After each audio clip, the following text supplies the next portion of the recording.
یمن کی جانب سے UAE کو 24 گھنٹوں میں ملک چھوڑنے کا حکم دیا گیا ہے. آپ کے نزدیک یہ فیصلہ یمن کی خود مختاری کا اظہار ہے یا خطے میں ہم کوئی نیا سیاسی بحران دیکھ رہے ہیں؟ دیکھیے، یمن کی صورتحال کو سمجھنے کے لیے یہ سمجھنا ضروری ہے کہ یمن دو حصوں اور جس یمن کی ہم ابھی بات کر رہے ہیں یہ علی عبداللہ صالح کے گروپ کا یمن ہے، اور اس کو ساؤتھ یمن بھی کہتے ہیں. اور یہ حکومت ان ایگزائل بنا کے بیٹھے ہوئے ہیں، یا کچھ ان کے ریپریزنٹیٹیو وہاں پہ بھی ہیں. تو ان کا UAE کے ساتھ معاہدہ تھا،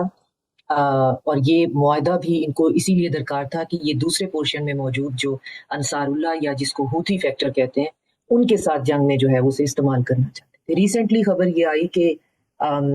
UAE اللیجڈلی جو ہے، اور یا یہ رومر ہے کہ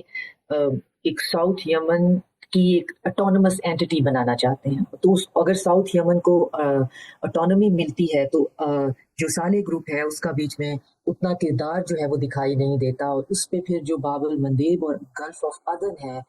اس کی طرف جو ہے پھر اس کے لنکس جو ہیں لوگ جو ہیں وہ صومالی لینڈ سے بھی جوڑ رہے ہیں. اور پھر اس سب کے پیچھے جو ہے دیکھنے میں اور سمجھنے میں آ رہا ہے کہ وہی مغربی طاقتیں موجود ہیں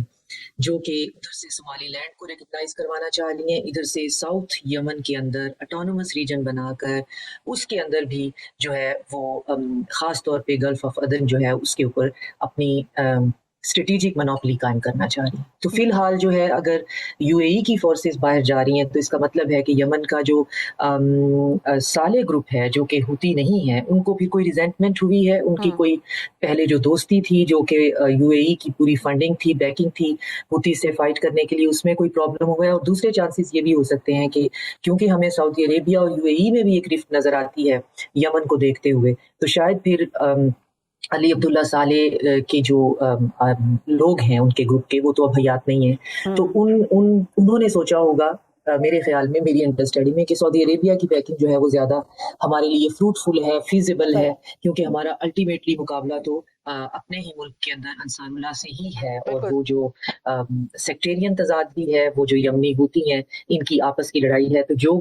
جس طرف جو ہے وہ UAE جانا چاہ رہا ہے بالکنائزیشن یا ساؤتھ یمن کو ایک الگ سے اٹونومس ملک بنا دینے کا، اور پھر اس کے اندر یہ بات ہونا کہ آدھے فلسطینی ساؤتھ یمن میں آ جائیں گے اور آدھے جو ہیں وہ صومالی لینڈ میں شفٹ ہو جائیں گے.